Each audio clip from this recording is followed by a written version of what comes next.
Gjesti, i ulur në një cep të dhomës së ndenjes me Rozanën, i afrohet asaj dhe fillon t'i tregoj një plan që, sipas tij, do të trondit dinamikat e shtëpisë dhe do të çmend Jozin.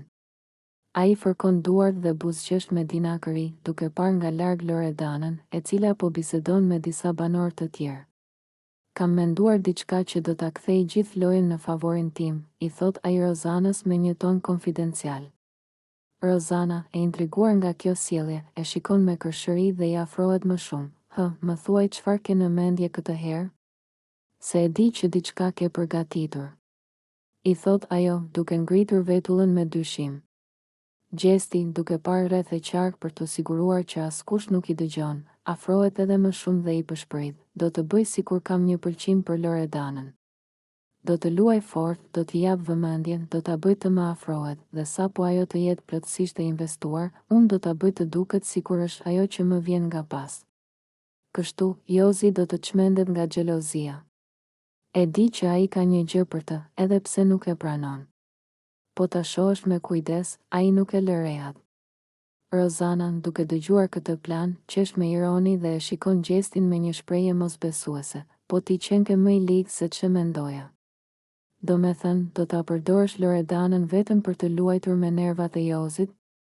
Dhe po sikur ajo ta marrë seriozisht. Gjesti qesh dhe i shtrëngon supet, ajo është e zgjuar, do ta kuptoj nëse e mban mendjen. Por edhe nëse nuk e kupton, më mirë akoma. Unë do të dal i fituar sido që të shkoj kjo punë. Po të jem në një lidhje me Loredanën, do të marrë vëmendjen, do ta bëj Jozin të shpërthej nga nervat dhe do t'i prish lojën atij. Është situatë perfekte. Rozana tund kokën dhe buzëqesh me një farë habie, ti je i pabesueshëm, Gjesti. Me të vërtet nuk e ndjen për askënd këtu, apo jo? Gjesti qesh sërish dhe i përgjigjet me një ton plot vetbesim, këtu brenda, të ndjesh për dik do të çojë drejt humbjes. Unë jam këtu për lojën, jo për dashurinë. Kështu që Rozana, rri e shiko, se do të bëhet shumë interesante. Rozana, edhe pse e sheh që ky plan është manipulues dhe ndoshta i rrezikshëm, nuk mund të mohoj se është kurioze për të parë se si do të reagojnë Loredana dhe Jozi.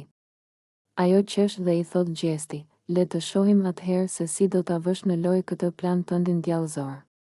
Por mos haro, nëse bie vetë në grackën tënde, unë do të jem e para që do të qesh. Gjesti, i bindur në veten e tij, vetëm i mbyll syrin dhe ngrihet, i gatshëm për të nisur fazën e parë të lojës së tij. Gjesti ndodhet në oborrin e shtëpisë së Big Brother, i rrethuar nga disa prej banorëve të tjerë që e dëgjojnë me vëmendje. Me një buzëqeshje të lehtë ironike në fytyrë, ai mbështetet pas karriges dhe i drejtohet grupit me një ton të qetë, por sfidues. Dëgjoni, njerëz. Unë e di shumë mirë çfarë bëj këtu brenda. Asgjë nga ato që bëj nuk është rastësore. Nuk ka as ndjenja, as emocione të vërteta.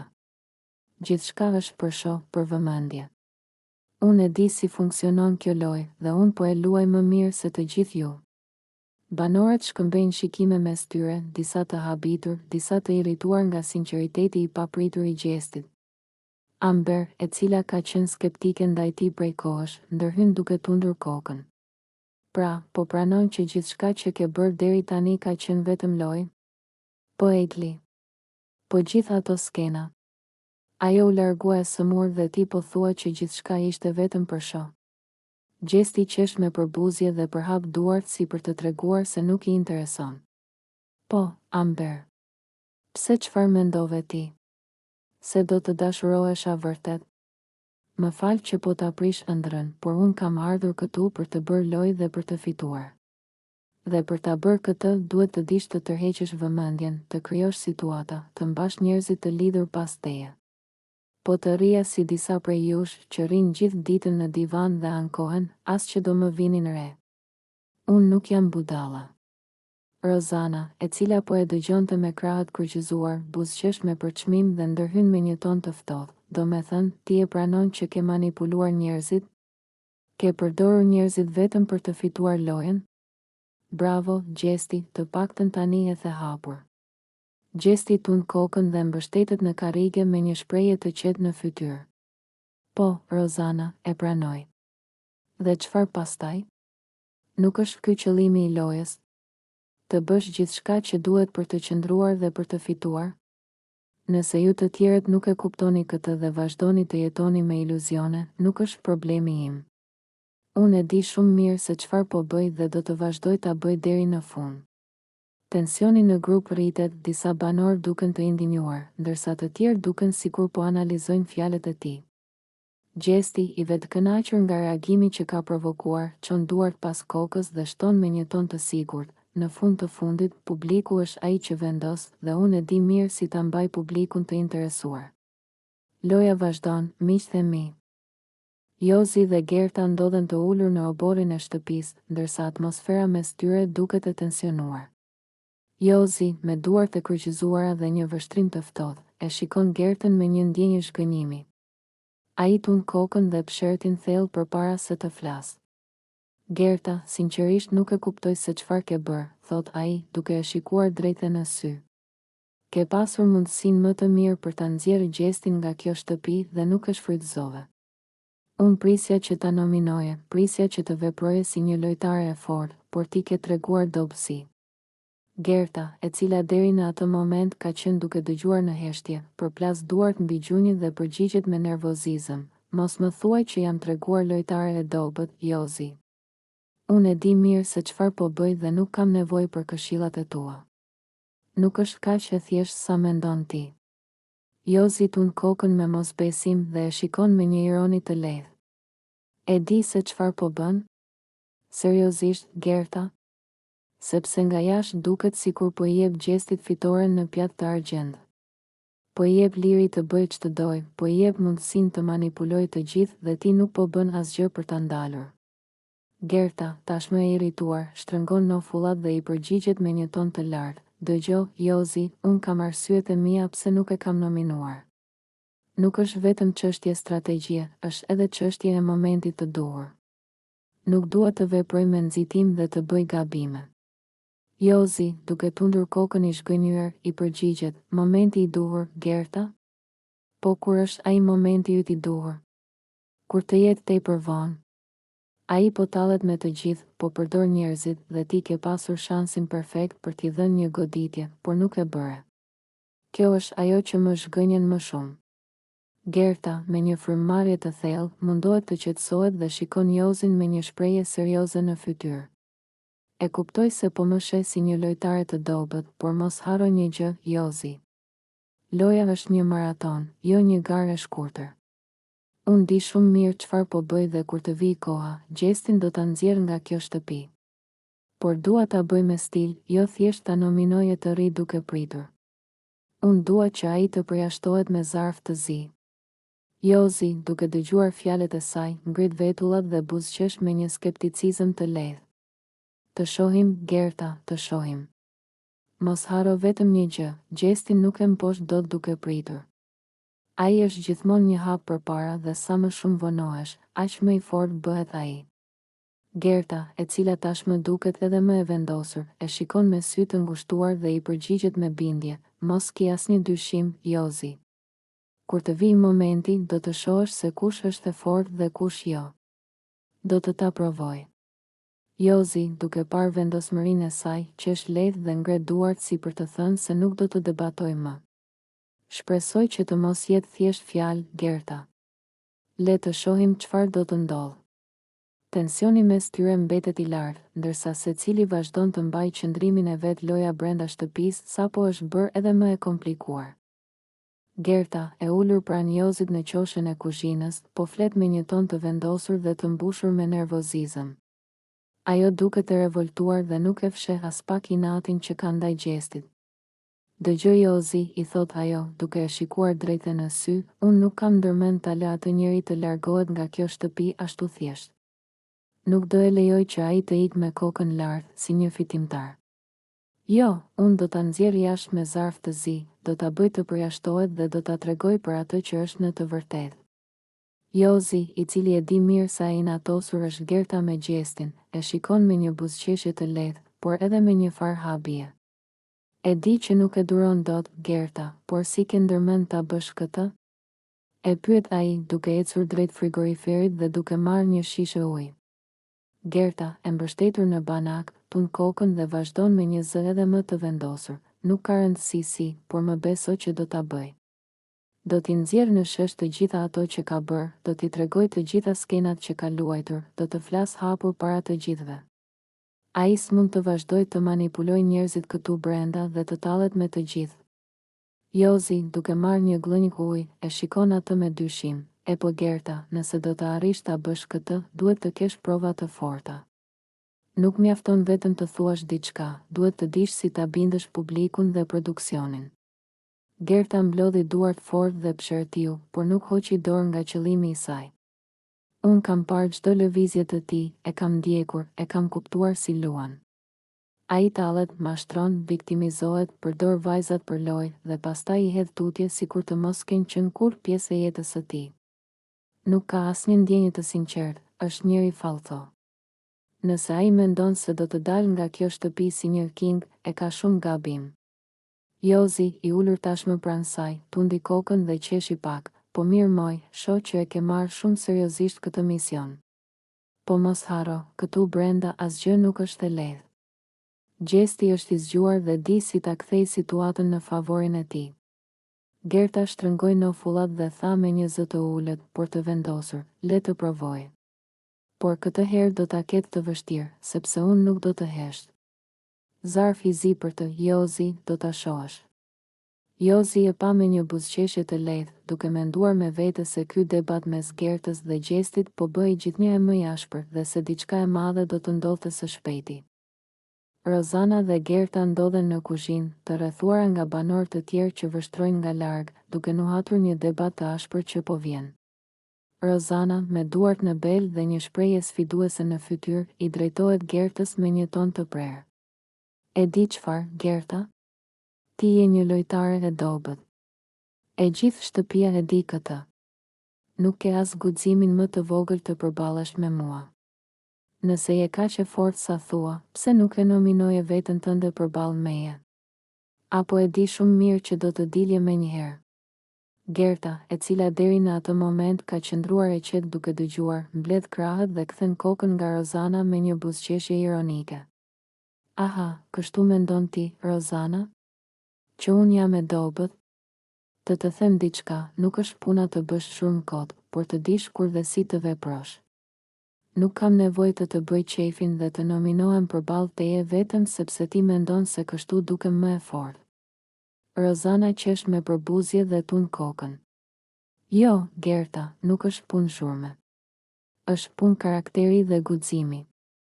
Dhe ti ke treguar se të mungojnë të dyja. Ti fshihesh pas skemave dhe njerëzve të tjerë, por nuk ke forcën të dalësh vetë përballë. Dhe kjo më bën mua të kuptoj se ti je thjesht një lojtare e dështuar. Gerta, tashmë më e acaruar, përplas dorën mbi tavolinë dhe i përgjigjet me një ton më të lartë. Më dëgjo mirë, Rozana. Nuk kam frikë nga asnjë prej jush. Ti mund të mendosh ç'të duash, por unë nuk luaj sipas rregullave të tua. Nuk është strategjia ime të dalë në nominim vetëm sepse ti ke qejf të më shohësh jashtë. Unë do ta zgjedh vetë momentin kur do të luftoj dhe do ta bëj me zgjuarsi, jo me kokfortësi si ti. Rozana, duke e parë se Gerta po i përgjigjet me të njëjtin ton, afrohet edhe më pranë dhe e shikon drejtë në sy. Pra, e pranon që po shmang përballjen me mua? E pranon që po luan të sigurtën sepse e di që do humbësh? Sepse, Gerta, kjo është ajo që po thua në fakt.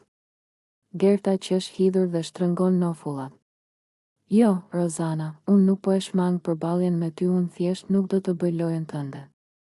Dhe nëse mendon se unë jam e dobët, prit edhe pak dhe do ta shohësh vetë se kush është lojtare e vërtet dhe kush është vetëm një zhurmë boshe. Banorët përreth ndjekin debatin me vëmendje, ndërsa tensioni mes tyre rritet edhe më shumë. Askush nuk di se si do të përfundoj kjo përballje, por një gjë është e sigurt, lufta mes Rozanës dhe Gertës sapo ka nisur. Rozana hyn e nervozuar në dhomën e ndenjes, ku Gjesti është ulur i qetë duke biseduar me disa banorë të tjerë. Ajo nuk mund ta mbajë më për brenda atë që mendon dhe vendos ta përballet drejt për drejt me të. Gjesti, mjaft më me këto lojra. Ti nuk u ndjeve as pak keq për Eglin. E përdore, u talle me të dhe pastaj e hodhe tutje sikur të mos kishte ndodhur asgjë.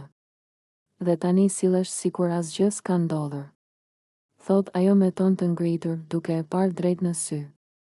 Gjesti, i cili është shtrirë në koltuk me një buzëqeshje ironike, e shikon pa shumë interes dhe i kthen përgjigje me qetësi. O Rozana, qa ke ti tani? Egli vendosi vetë të largohej, nuk e nxora unë me zor nga shtëpia. Unë nuk ja kam fajin që ajo u fiksua pas meje dhe pastaj nuk e përballoj situatën. Nuk është problemi im që ajo e mori çdo gjë kaq seriozisht.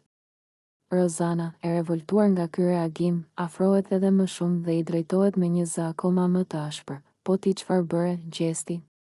Ti e lije të mendonte se ndoshta kishte një shans me ty, e përdore për lojën tënde dhe pastaj e turpërove para të gjithëve. Në vend që të ndaloje, ti vazhdove ta tallje deri në fund.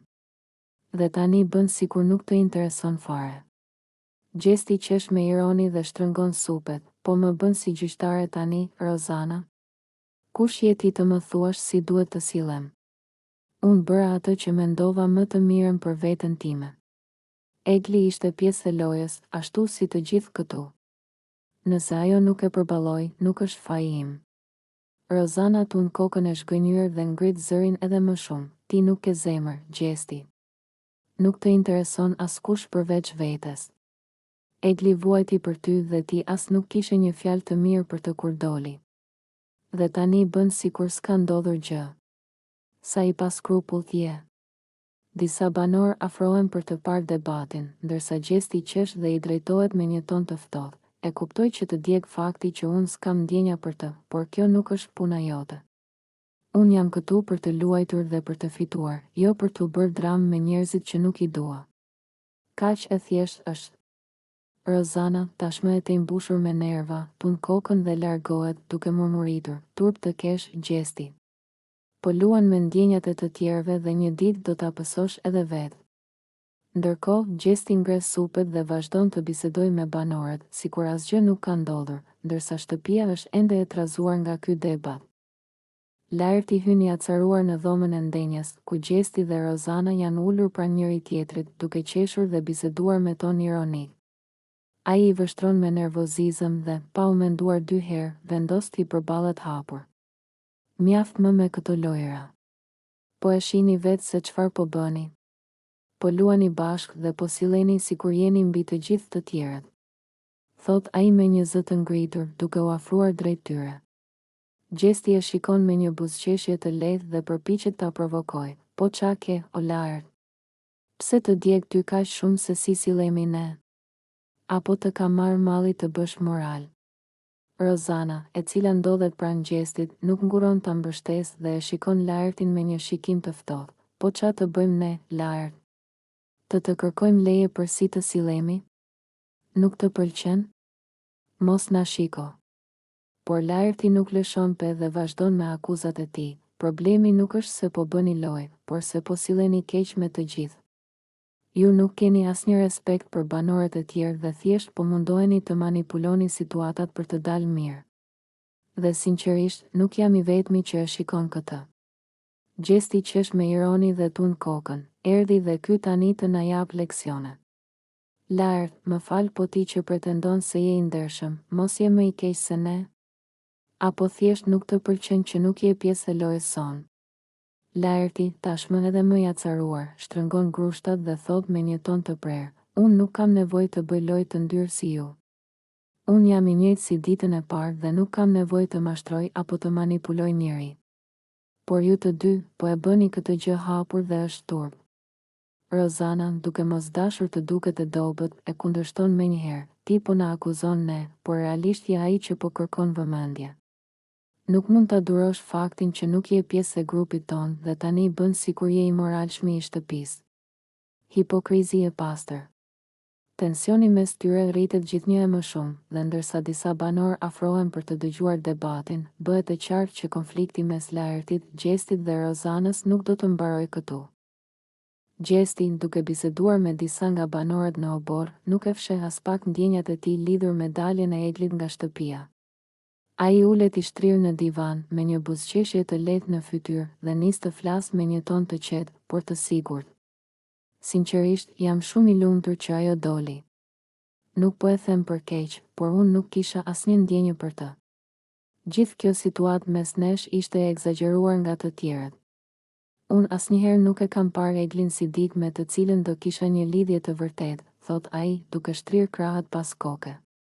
Serlo, i cili po e dëgjon me vëmendje, e shikon me dyshim dhe e pyet, po atëherë pse rrije gjithë kohës me të? Pse e lije të mendonte se kishe diçka për të? Gjesti tund kokën dhe qesh me ironi, sepse më vinte keq për të.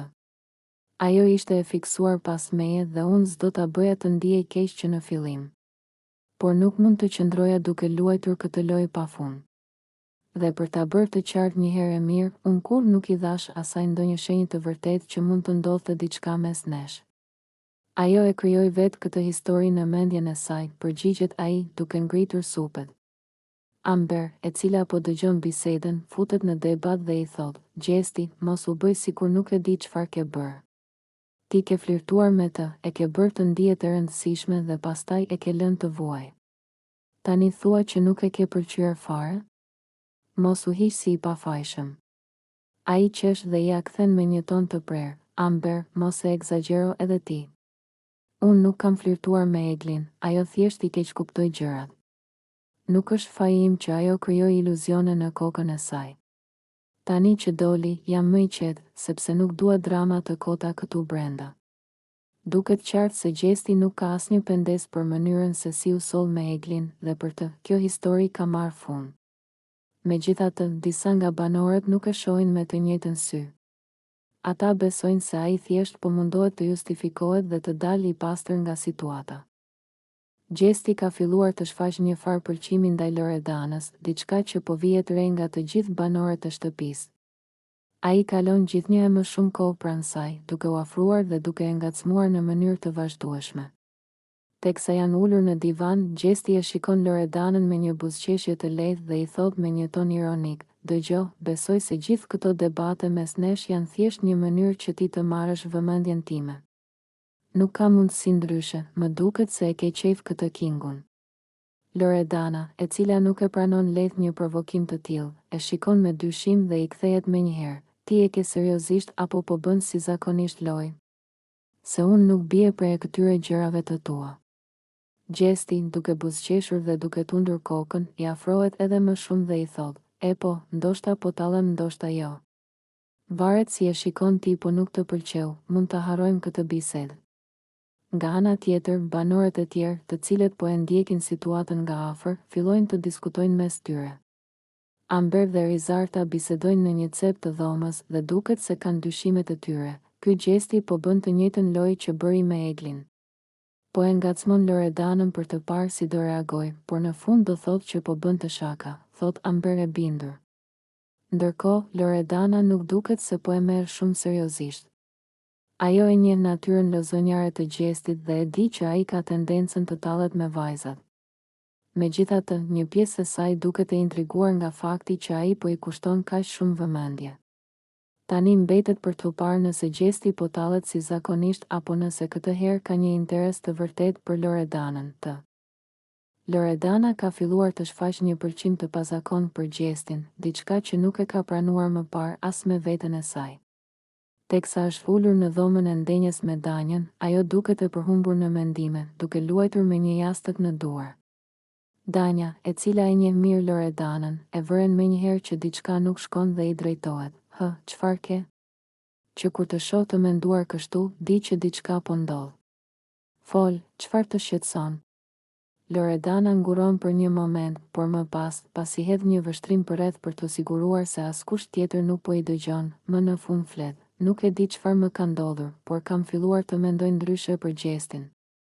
Është sikur nuk më duket më aq i padurueshëm. Po më pëlqen, por nuk jam e sigurt nëse është vërtet apo thjesht po mashtroj veten. Danja, e habitur nga kjo rrëfim, ngre vetullat dhe e shikon me dyshim. Ti po bën shaka, apo jo? Po flet për të njëjtin Gjesti që e ke ofenduar 10 herë dhe që thua gjithmonë se është njeriu më i padurueshëm këtu? Loredana tund kokën dhe psheretin. E di, është absurde. Po sa më shumë kalon koha, aq më shumë e vërej që ai ka një anë tjetër.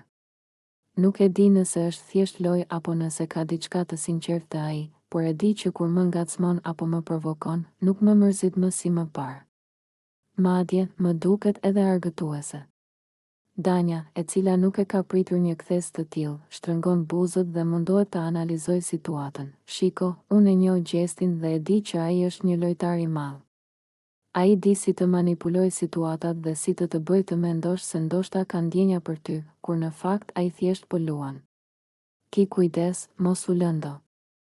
Loredana, e cila ende nuk është plotësisht e bindur për ndjenjat e saj, përplas jashtëkun mbi prerë dhe thot, e di, dhe kjo është arsyeja pse nuk dua të nxitohem. Ndoshta është thjesht një ndjenjë kalimtare, ndoshta është thjesht fakti që kalojmë shumë kohë bashkë këtu brenda. Por sido që të jetë, nuk mund ta mohoj që diçka ka ndryshuar. Danja e shikon me kujdes dhe i buzëqesh, atëherë duhet ta kuptosh vetë. Por të paktën dije që unë jam këtu, nëse ke nevojë të flasësh për këtë. Loredana pshertin sërish dhe tund kokën, ende e pasigurt për atë që ndjen. Për momentin, ajo e di vetëm një gjë, gjesti nuk është më thjesht një banor i zakonshëm për të.